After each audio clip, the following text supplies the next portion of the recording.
Hello, everyone. Thank you for joining. We can get this event started. I'm Caitlin Esch. I'm a senior producer at Marketplace's On Demand unit.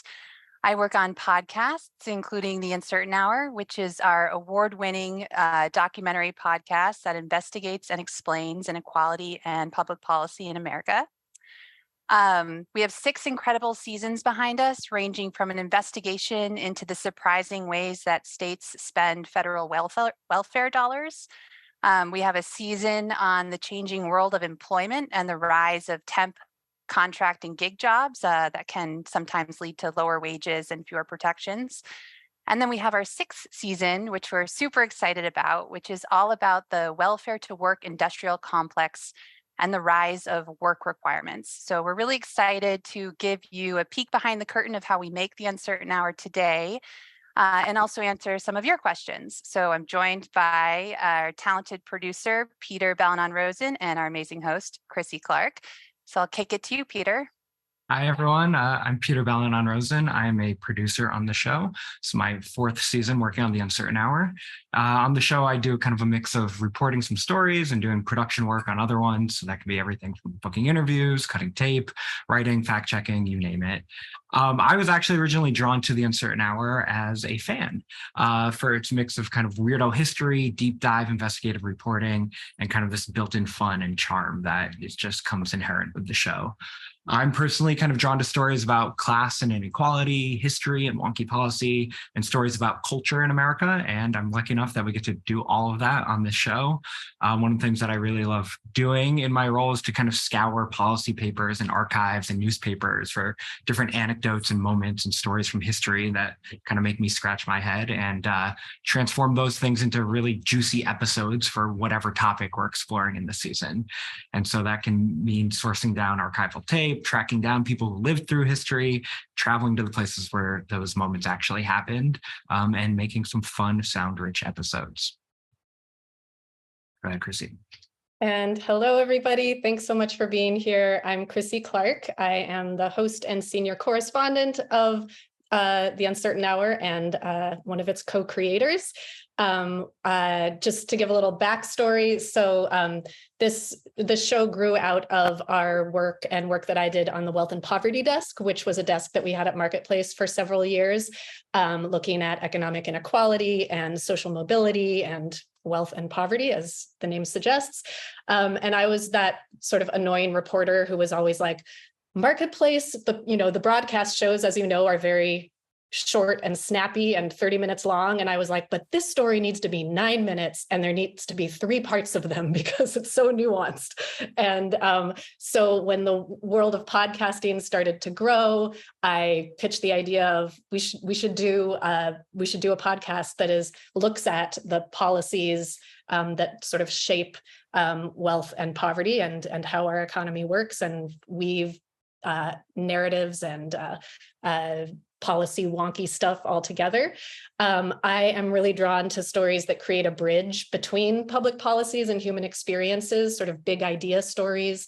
I love history. I also love weird stuff and just sort of like what the F moments about like that you can find in the footnotes of research papers or in a conversation with somebody.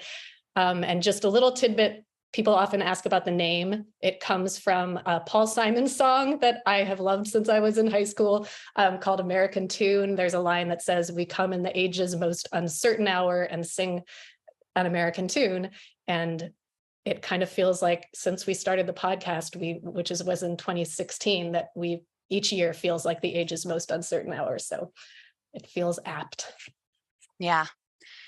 Well, one of the things that we love to do on The Uncertain Hour is dive into wonky jargon and unpack it. And there's a little bit of that in this season. Season 6 is all about the rise of work requirements. So let's define some terms. They're in the news lately. What are work requirements? So the general idea is that when somebody is receiving welfare, government benefit, it should be tied to work. And it's kind of based on this larger assumption that getting a job is the best way out of poverty, that government benefits that don't have work requirements might disincentivize work or make people dependent on government benefits, lazy. And also this sort of underlying thing that we get into in the in this series about sort of this idea that maybe people need to prove that they are deserving of government benefits, that they're not just squandering them. So work requirements have kind of become a way to sort of jump through this hoop to show us that you can do it. And when you describe work requirements in a certain way, I think the whole idea of them sounds very American. It's very popular. It sounds very common sense. If you look at polls among Republicans and Democrats, they are quite popular, depending on how they're phrased. But what we have found in our reporting is that a lot of the ideas behind work requirements, what they are, how they actually work, why we need them or don't need them, those things are not always what they seem. And that's kind of the million-dollar question that we dove into in this series. And another phrase that we use in this series is the welfare to work industrial complex. Unpack that. Yes. So this was sort of a phrase that I started using as I was doing the research, as I was learning more and doing more of the reporting. Often politicians who are talking about work requirements talk about the dangers of so-called welfare dependency, this idea that without strict work requirements, government benefits can make you lazy or not work. What we discovered, though, is that there is this kind of little-known group of companies, very rich companies, million and billion-dollar corporations, that some would argue have cultivated their own cycle of dependence on the federal government. And that intrigued me, intrigued our team. You often think of welfare as giving money to aid poor people in need who are struggling financially. And so the idea that there was this whole industry that was built on welfare and that poverty could be big business, that was something. We're a marketplace, we follow the money. We wanted to know more about that. And the fact that where a lot of taxpayers' dollars were going was towards these companies who were administering and enforcing these work requirements. We wondered, how is that going? And what we discovered is that a lot of the programs don't have a great track record of getting people out of poverty or getting people into sustainable jobs. Indeed. And this season took years of reporting, and it built on past seasons, reporting from seasons 1 and season 5. Check them out if you haven't listened to those seasons. Why are you so drawn to this topic? So I've always been really interested in the systems that we have built in our country and designed that help people who have the least. And I think that says a lot about our country as a whole. I think that when I was first pitching this idea around work requirements, I got a lot of blank stares and sort of eyes glazed over of like, that sounds so jargony. Like, really, you want to do a whole season about that? And are they really news anymore? Like, isn't that from the 90s and welfare reform? But I had in reporting I had been doing at the time, this was kind of back in 2019 and earlier in our earlier seasons, I had started to hear this kind of drumbeat of a push in Congress at the time when Trump was president in the White House, that we needed more work requirements, that not just in cash welfare, but to strengthen them in food stamps and Medicaid. And so that started to bubble up. And I was like, I think this is going to be something we're all talking about at some point. And 4 years ago, it was unclear whether that was going to be true. Lo and behold, now it is at the centerpiece of the debt ceiling debate. And it is something we're all talking about, which is weird because I often like to do stories that are sort of it's like the seemingly boring stuff that nobody's talking about. And we sort of show like, no, this is important and interesting. And in this case, it was like, oh, now everybody's thinking about this. Yeah. And Peter. Yeah, I agree. Right when we were kind of reporting and kind of diving into this topic, it was right when that whole narrative, no one wants to work anymore, was really bubbling up, right? As post-pandemic, this narrative that people would rather just kind of get government benefits than go back to work. And so in doing research, And hearing so many policymakers talking about this, it raised a lot of questions for me about like how this was actually going to be addressed in a policy sense. And we kept seeing work requirements kind of tied to those answers.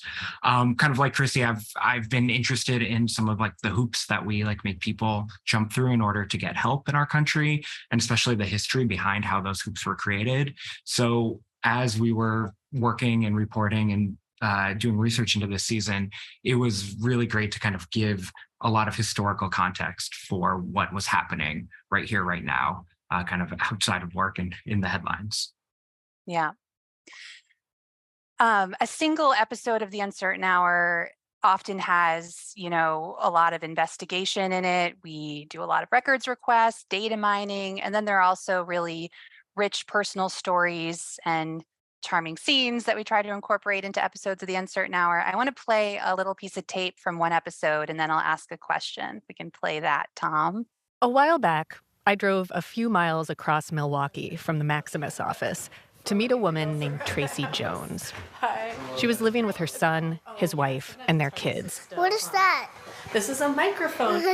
Including an extremely cute 3-year-old. You can say hi to your dad.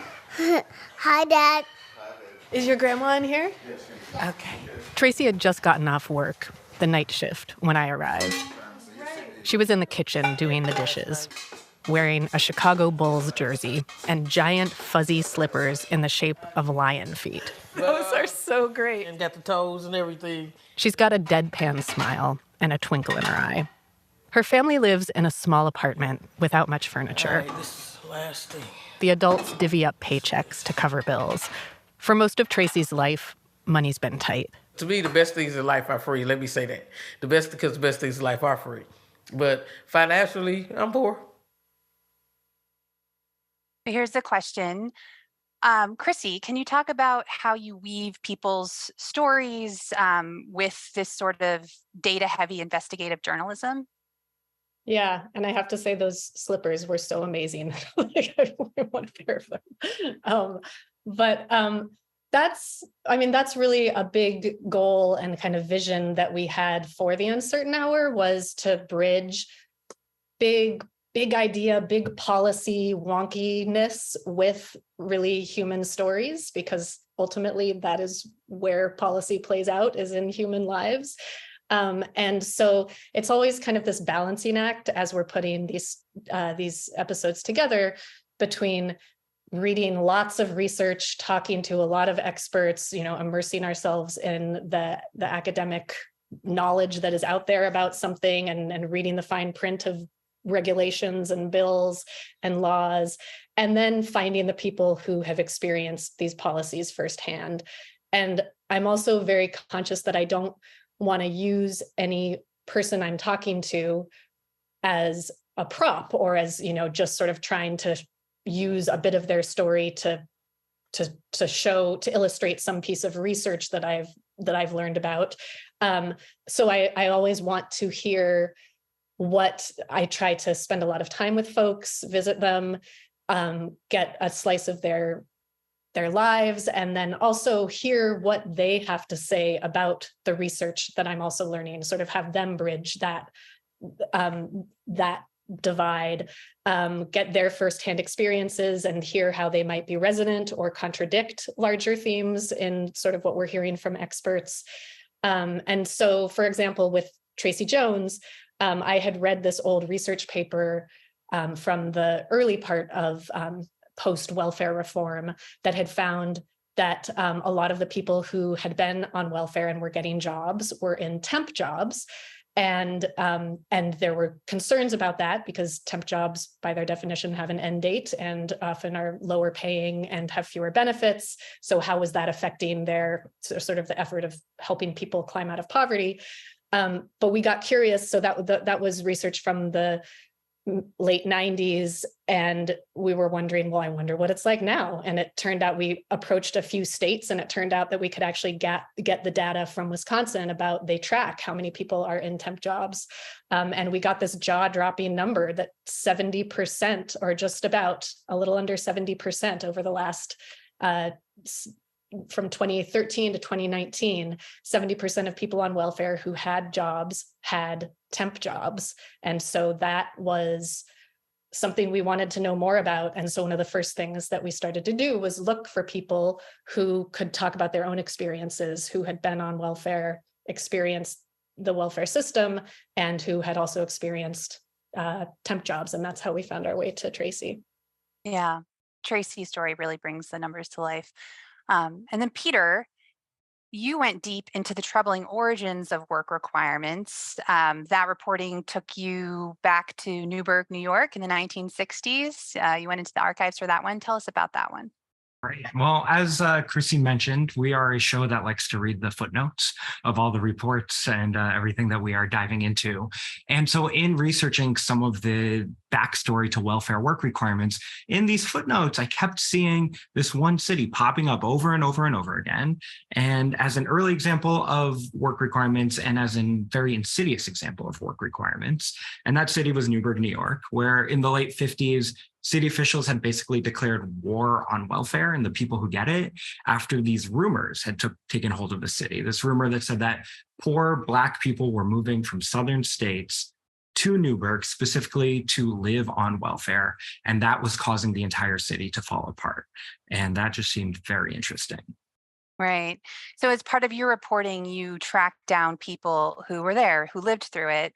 And I think we have a little bit of tape from that story, if we can play that clip. They said like there should be a sign down there saying, come up here. People got bus tickets and were shipped to Newburgh to collect welfare. Posters that told people to move to Newburgh for the welfare. People say, oh yeah, there was signs down there saying, come to Newburgh for free welfare. We had a beautiful town, and all of a sudden, it was a ghetto.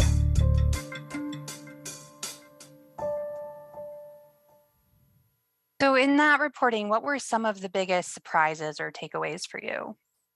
I think a lot of it goes back to that rumor and how a rumor can fully take on a life of its own. I feel like the Newburgh story is this like fascinating early example of using welfare, of using poor people, of using Black people, outsiders as a scapegoat to pin any problem that needed someone to pin on. And what really stuck with me was that even though the numbers in Newburgh told a completely different story, numbers of who was getting welfare and for how long, the narrative that certain people were getting welfare who didn't deserve it, that really stuck. And there were all these parallels to what's happening today. Like just like today, over 6 years ago, people were having the same conversations about welfare, who deserves it, who doesn't. And just like today, one solution was to tie getting welfare to proof of work. And it kind of felt like this grand lesson in how often a narrative is so much more powerful than hard numbers, and how rumors, you say it enough, doesn't really matter whether or not it's true. And the Newburgh story shows that when we live in a country that is very obsessed with who deserves government help and who doesn't, race is and always has been a major factor at play. I think Krissy says in the series that you can't talk about welfare without talking about race. And I think we really saw that in Newburgh.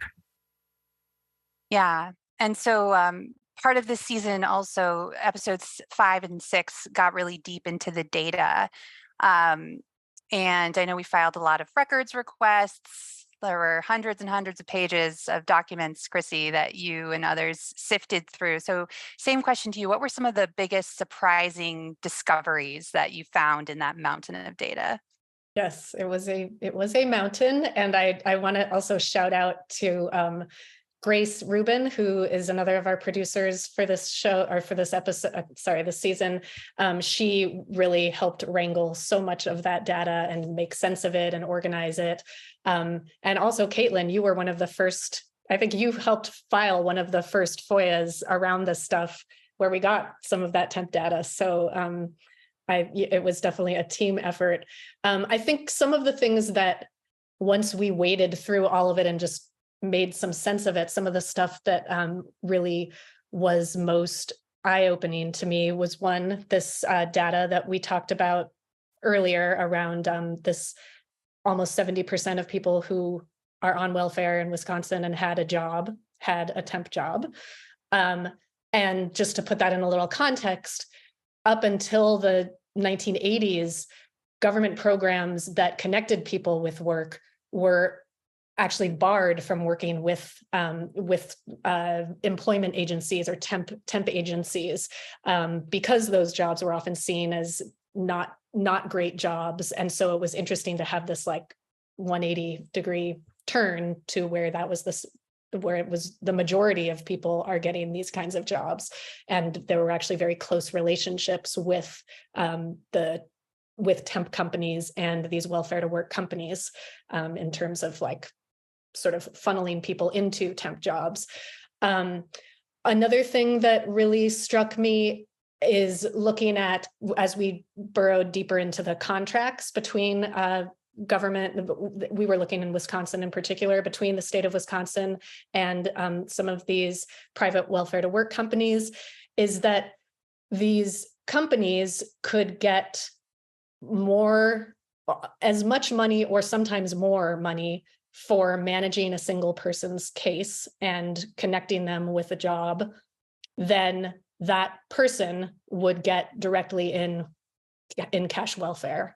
And so just kind of following the money in those two streams and seeing and doing the math around that was pretty jaw-dropping.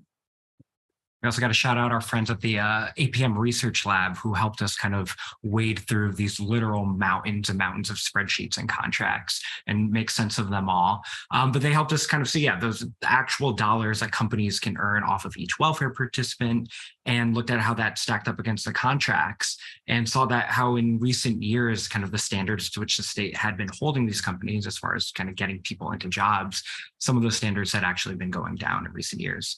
So it was a big thing that caught my attention. Yeah, and so a lot of these findings, like that the team, found, well, Krissy, you had the opportunity to put these questions to some of the architects of the welfare to work system. Former Wisconsin Governor Tommy Thompson. There's a nice interview with him in episode 6, which you should all go check out. And also one of the founders of the first welfare to work companies in the country, one of the first private companies.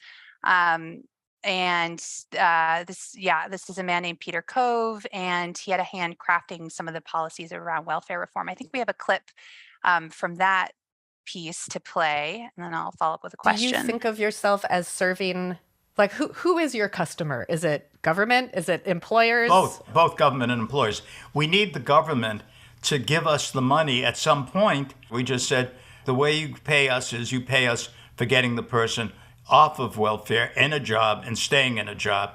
And we say to the company, here's somebody you can take who more likely than not is going to make it. And we're going to help you with our corporate representatives and others to be sure that the person stays in the job. Government is one of your customers. Businesses are another. Right. What about the welfare recipient? Are they? I think of them more as the product of our company rather than customers. So people are the products? Well, there are, yeah, of course. They're inventory for us. They're our raw product, our inventory. They come in and we have to do something with them. Terminology may bother some people, but that's in fact what we do. And how much do you make off your inventory, off of your products? We make enough to stay in business. Our revenue runs between $40 and $50 million a year. That's a fascinating window into the perspective of a founder of a for-profit welfare to work company. Krissy, what were some of the biggest surprises or takeaways from that conversation? Yeah, it was really interesting to get to talk to folks who were at the heart of building this industry. I think that there had been some, there'd been some stories about and critiques of and celebration of, of how these private companies work in the welfare to work system, but there hadn't been a whole lot of opportunities to just sort of get to talk to them about it. And so I'd heard so much I'd looked into the data, heard so much from folks who had gone through this system. And I really wanted to hear from the perspective of the people who are behind these businesses. And I was surprised by how candid he was. And it was just, it was a really great opportunity to just have that kind of access, ask him, show him the data that we had discovered. He, in certain cases, said, yeah, that's not good enough. We're not doing a good enough job when it came to certain things that we had found in the data that we had gotten. So when I spoke with Tommy Thompson, the former governor of Wisconsin, he also was very frank that the welfare, I think he was still very much a proponent of work requirements and of the ability to privatize the offices when he thought that made sense. But he did say that as it's working currently in Wisconsin, it was not living up to his vision. And to hear that after 25 years of this system happening, to hear from one of the architects saying that was pretty powerful. Yeah. So after all of the months, years of reporting that went into this season, what most sticks with you, Peter? Yes. Well, I think honestly, one of the things that really sticks with me, like Krissy just mentioned, was some of the access of like walking into these for-profit welfare centers, talking with people, talking with welfare participants who are sitting there, and kind of getting to see some of the nitty-gritty of how this plays out. I feel like the first episode's a really great example of that. Another thing that sticks with me, though, is kind of these questions over accountability that really were raised for me. Like, we've allowed private companies to take over the administration of welfare benefits, to enforce work requirements. But when it comes to whether work requirements and these companies are accomplishing what we want them to accomplish, that's where things start to feel a little fuzzy. Like, we found that in certain companies, less than a third of people who were deemed job ready were actually getting into jobs that lasted longer than a month after going through a welfare to work system. So if the goal is to get people into jobs that'll help them climb the ladder out of poverty, is it doing that? If the goal is to make people turn away from the system because of requirements, I mean, we see that today for every 100 families living in poverty, only 21 get cash welfare, which is far below where we were pre-welfare reform. So it sticks with me that, you know, as far as measuring what we want the system to do versus what it's actually doing, there doesn't seem to be a whole lot of answers around that. And I think that's also what made it such a ripe area to dive into. I can jump in with some of my takeaways. I also think one thing, you know, a lot of what you hear about work requirements is we need to make sure, I mean, they're sort of based on the assumption that like we need to make sure people are working, otherwise we wouldn't be requiring it. And one thing that struck me is that I talked with so many people who have gone through this system, and they all said like they wanted to work. They all had worked in their life. They'd had plenty of jobs. They very much thought work was important and knew it was something they needed to do to survive in this economy. But often the jobs that they had were very precarious. They had not been good stepping stones for climbing out of poverty, and they had often felt more like stumbling blocks. And so that was kind of one takeaway, is just sort of like, what are work requirements for? And what do people who have gone through them think about work? I think another thing is, you know, work requirements are so popular.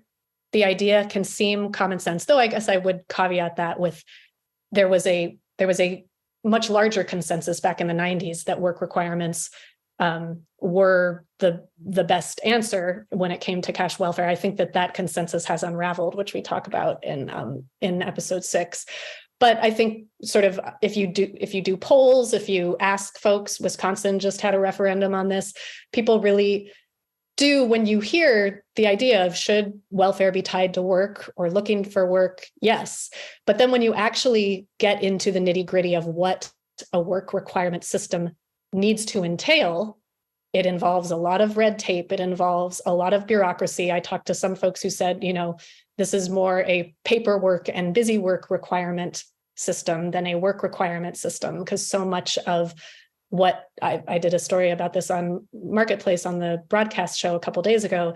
You know, it's not actually about work. It's work requirements are about these work activities, these 12 federally mandated work activities, which often are not actually getting someone a job. Ideally, they're helping you to do that ultimately, but the research shows that they don't often help you find family sustaining jobs that keep you out of poverty, and keep you off the systems, off needing to turn to a system for help. And I would say just the other thing that we heard in the great stories that Peter did, and then also when I spoke with former Governor Tommy Thompson, work requirements, they can be a really good campaign issue. Like sort of they make people's blood boil. There's something that get to our hopes and anxieties around the American dream and the American work ethic. And so they kind of come time and time again into the public discourse. But often it is a very extreme discourse, and it can serve as a wedge. And so I think part of what this series was trying to do is, as one of our older taglines used to refer to, sometimes the things that we fight the most about can be the things we don't know a whole lot about. And so we wanted to just look at this and be like, what are these things? Let's look at them. Yeah. We're getting some great questions from listeners, so we can turn to those questions now. Here's one from Carl. Did you have any preconceived ideas coming to the story? What did you learn from this story? Should I jump in? Yes.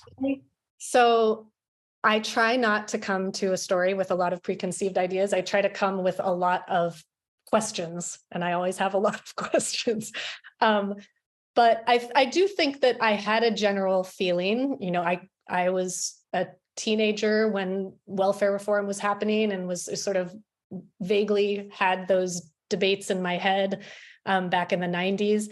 And there was just kind of a general sense of like, yeah, I understand the logic behind work requirements, and they seem like a common sense thing. And that, poverty is the best way, or getting a job is the best way out of poverty. So that should work. Welfare should be focused on work. And so I think that when I started to learn more about how these work requirements actually work, that they're not necessarily about work, that kind of turned my head inside out about it. Here's a related question from Leah. Tell me something you thought you knew about the welfare system and found out you were wrong. Peter, you want to take that one? I can take this one, yeah. This one might seem a little basic, but I was totally wrong about what a government welfare office looks like today. I had thought that this would be something like a DMV with long lines and benches and fluorescent lights, and kind of a little chaotic, but it was not that at all. I actually visited a welfare office in downtown Milwaukee, and I was kind of blown away by how posh it was. Like, you walk into this building, there's a grand piano on the first floor, some like classical music floating through the air. You had to take this gold elevator up a few floors, and then it opened you up into like a nice office building, which had some admittedly weird work themed art on the walls, but a computer lab. And it felt very much like walking into a white collar office. And that was a little surprising to me. We're getting a couple of questions about why Wisconsin? Why was Wisconsin chosen as the state for this season? Were other states under consideration? What specifically drew you to Wisconsin's welfare program? Great questions. Yes. I'll jump in, but Peter, join me. Sure. I mean, Wisconsin really has been sort of one of the test kitchens for welfare reform, and the idea both of putting work requirements into welfare and also opening up the administration of work requirements to private companies. Tommy Thompson was a big champion of both of those things, and so we thought that would be a really interesting place to go to see where those things are now and how it's all working out. And even now, Wisconsin has been at the forefront of putting stricter work requirements into food stamps. They were one of the states that was trying to put work requirements into Medicaid until that was sort of rolled back by the Biden administration. So they continue to be kind of on the vanguard of a lot of these questions. Yeah, I'll agree with that. I mean, I think what we see happen in Wisconsin ends up happening in so many other states a few years later, historically.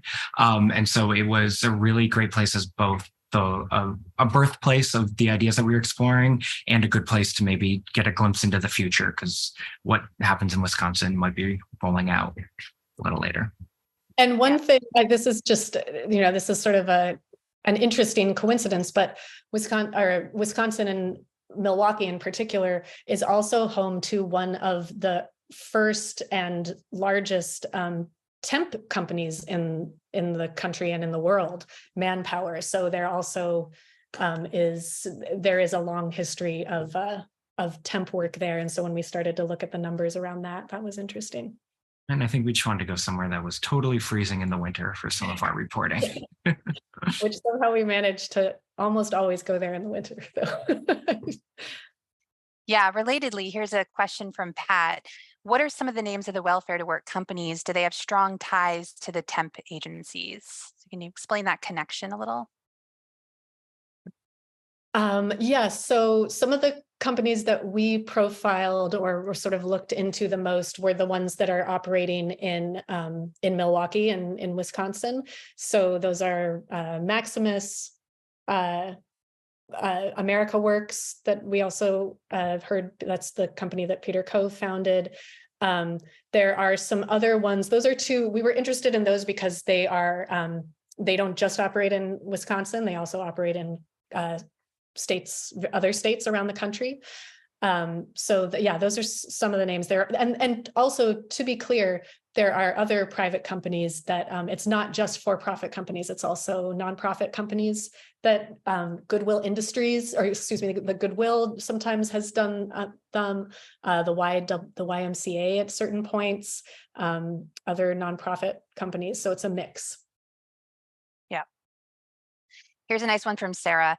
The research that you've done seems to have uncovered many problems. Have you come across solutions or alternatives that seem promising? Well, Peter, do you want to jump in, or I'm happy to, but I don't. Go ahead. Hog the mic. So we definitely, that was always something we're like, okay, we want to look closely at this system and the system we have today, and what does it actually look like? But of course, you also want to know, okay, so what are alternatives? We didn't dive as deep into the analysis of sort of how those are playing out, but we certainly talked to a lot of people and looked into the various, the various options. There's certainly Governor Tommy Thompson, when he talked about how he would love to see more money and focus put into vocational training when it comes to welfare to work programs, because right now not a lot of money is focused on that. And so if you don't have a lot of skills, then some of the only jobs that are going to be available to you are some of the lowest paying and jobs that are the easiest to get. So that's one more small kind of tinkering with the works sort of approach. But then there are also much more kind of radical ideas of one going back to a more strings attached or no strings attached system, things like universal basic income or some kind of federal jobs guarantee. Other ways, also just thinking about, obviously this is all not happening in a vacuum. This is happening in an economy where a lot of the jobs, especially lower wage service jobs, that are a lot of the jobs that are people on welfare are getting connected to. The minimum wage hasn't been raised in I don't know how many years. So there's also questions around, I do, but I don't have it on my fingertips how many years.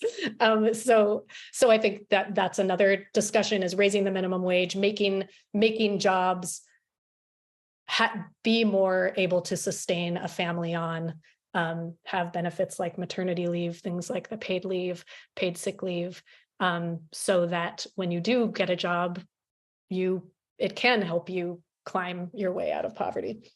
I will also say that the pandemic kind of also created a window into an interesting moment of what it could look like if work requirements weren't a part of the system, because during the public health emergency, so many of the work requirements for things like food stamps, SNAP, were suspended. And so it was kind of an interesting glimpse at another version of the system that we have. And we'll note that 1 week from today, next Thursday, the public health emergency ends. So some of those work requirements in other government programs that were suspended will be coming back. Yeah. Here's one from Daniel. How are politicians incentivized to keep these policies going? Is it a campaign? Is it campaign donors, theories of lower budgets, or smaller government? Yeah, that's an interesting question. I mean, we get into this a little bit in some of our episodes. You definitely can draw a line between some of these policies and the push for work requirements, and some of the companies who have, we looked into the lobbying records and the campaign contributions, and there's a clear line between the things that these companies are lobbying for. Often they are bills and issues to put more work requirements into programs. And then also some of the most vocal supporters of work requirements have gotten a lot of campaign contributions from, specifically like this one temp company that we looked at that is a very vocal supporter of work requirements.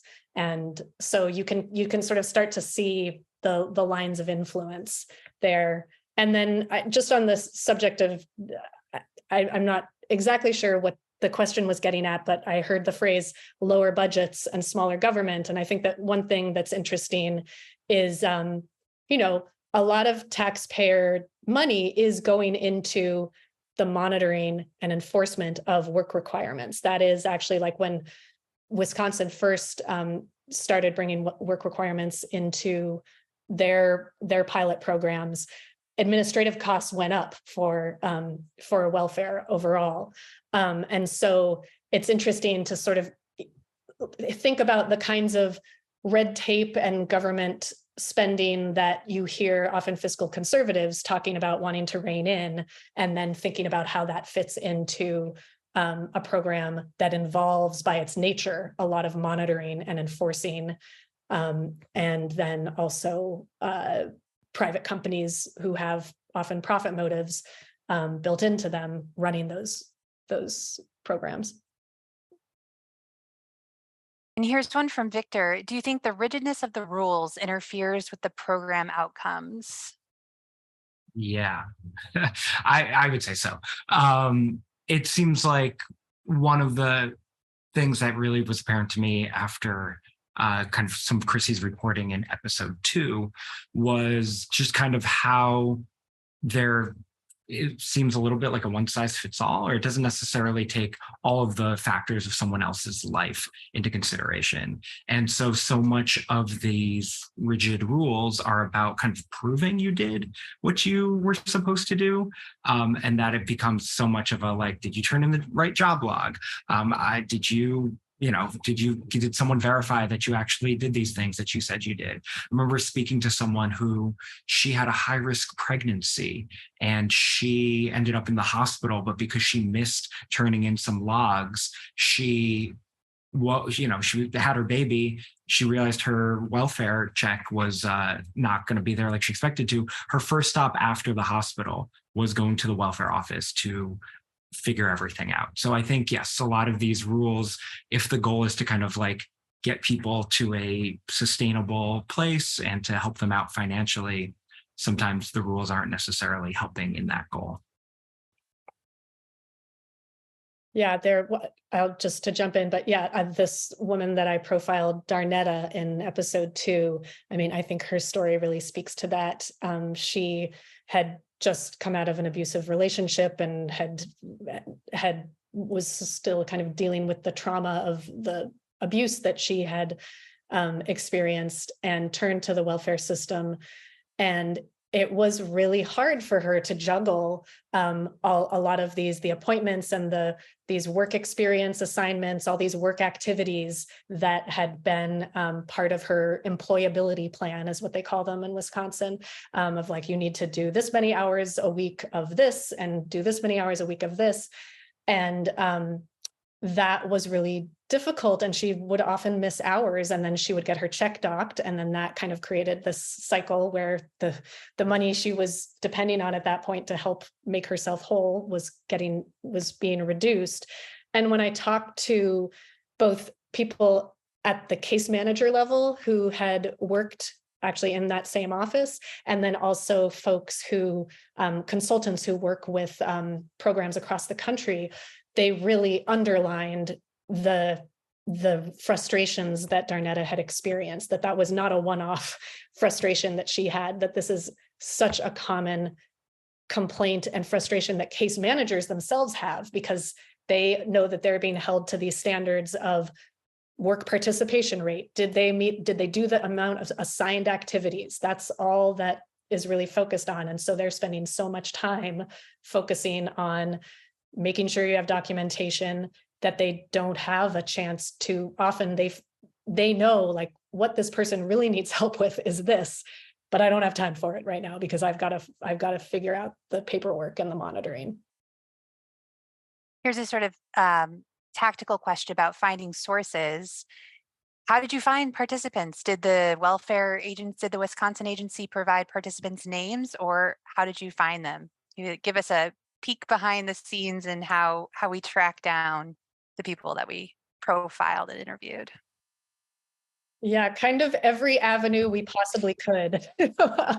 We went to some of these welfare offices in Milwaukee where we did get introduced by some of the companies who are managing those offices. They introduced us to different participants. And so that was really interesting to sort of be there in the office when they were having a meeting with their case manager or their job developer. But of course, those are managed and mediated conversations. So we also wanted to talk to people when they weren't being, when they weren't in a place where the benefits they were getting, the person who was managing their case was sitting right there. So we also wanted to talk with folks. I spent a lot of time hanging out outside of welfare offices when people to just catch people as they were going in and out and ask them questions, and followed up with some of them and had really interesting conversations. And then we also reached out to a lot of community groups that work with low-income populations to see if they had folks who had gone through the experience. And we just wanted to hear their stories. So it was a very open-ended, like, can you connect us with folks who have gone through the welfare to work system or who are actively participating in it now? Also lots of job fairs, which some tape makes it into some of the episodes. I will say for the history section for the Newburgh one, shout out to the public library and the historical society events that take place there. That ended up being a very useful place to find people who were ready to kind of talk about the past. And when you were looking for people who could talk about things that happened 60, 65 years ago. Yeah, or their kids in some cases. Yes. So here's like a higher level question. How do you choose your topics? They mostly seem to be about welfare and workfare. Well, we had a couple of seasons that weren't, but that's a good question. What goes into an Uncertain Hours season? Yeah, it's always a conversation we have, especially as we're ending one season, of like, okay, what are we gonna do next? But I think it really we have covered various social safety net programs, cash assistance in a couple of seasons. But as Caitlin mentioned, we've also are really interested. Sort of our tagline and our mission is very much about thinking about economic mobility and income inequality, sort of the relationship between policies and people's lives. So that gives us a pretty wide range of things to think about. But then I think at the micro level, it often starts with like people that we've talked to in our reporting and something that they mentioned offhand that is like sort of sends us into another direction for another season. But I've been covering this beat for many years now, and you start to sort of certain themes start to bubble up, and there are a lot of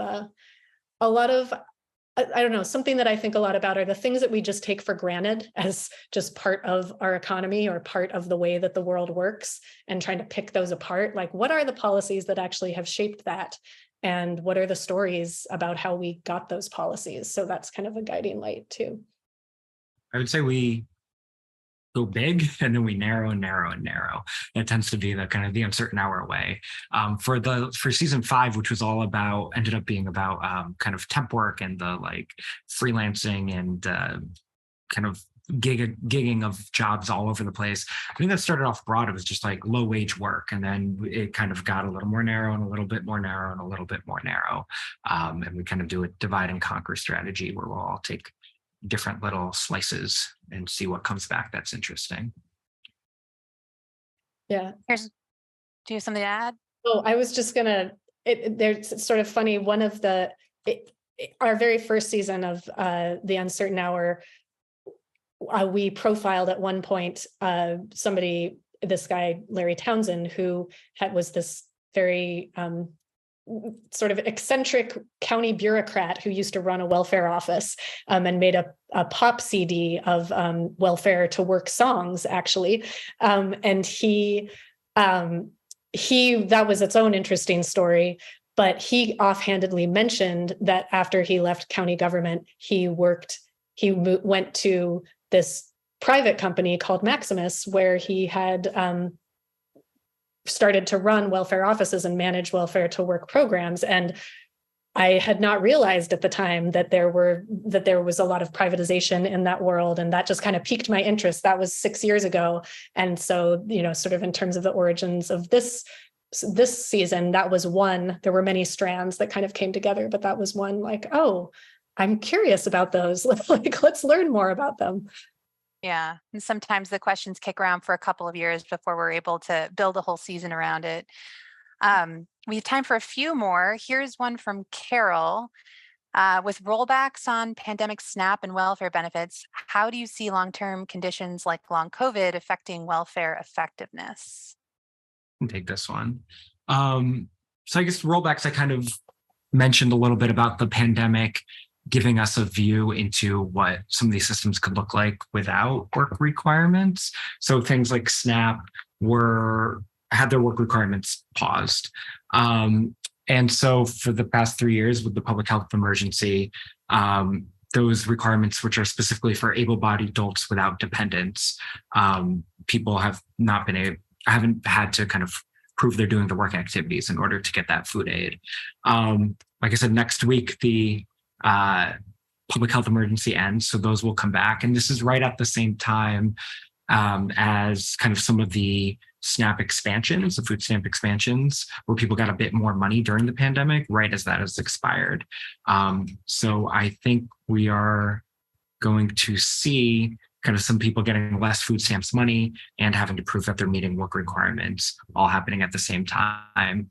I think as far as long COVID goes, if we see kind of similar pushes for Medicaid work requirements, which we're hearing a lot about right now in the headlines, for folks with long COVID who need to go to the doctor, they may need to kind of prove that they're meeting work requirements in order to have their Medicaid soon, possibly. I like this one. Here's a question. Has anyone from the Biden administration or Congress reached out regarding how to change the system? I believe no, but we would love their feedback. Yeah, we'll take the call. I did get a nice note from somebody who works in the agency at the Health and Human Services Department that actually does a lot of the research around the TANF and just said, they said that they were very interested, and it's always good to know that people in government are listening and Yeah. So, but send along if you want to. Yeah. Any of your representatives. Indeed. And I think we've got a couple people wondering about plans for the next season. We are still just kind of in the throes of having just put out this most recent season. And because it is such a live issue right now, I think we're going to be doing some follow-up stories on the Marketplace radio shows, and possibly the podcast, just sort of seeing where things are going now. But yeah, then we will be turning our attention to something new.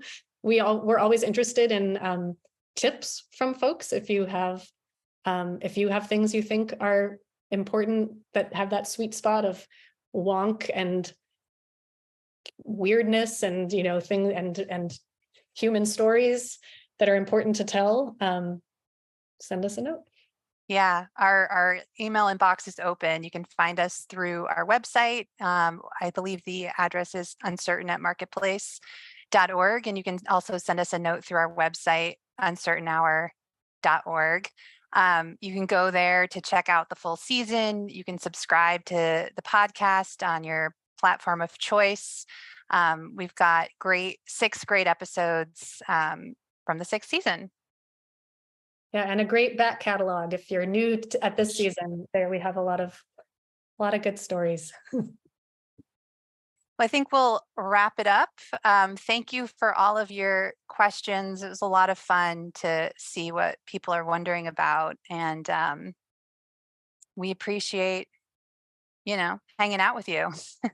Yes, yeah, thank you all so much. And I will just say, because it wouldn't be a public radio moment without me saying this, and I think I've been asked to, but Marketplace is a nonprofit public media newsroom. We rely on the support of listeners like you to keep producing these kinds of podcasts. And so if you are able, we would always appreciate any support you can give. And thank you so much, for listening, for joining us on our reporting journeys. Thank you, everyone. Bye-bye.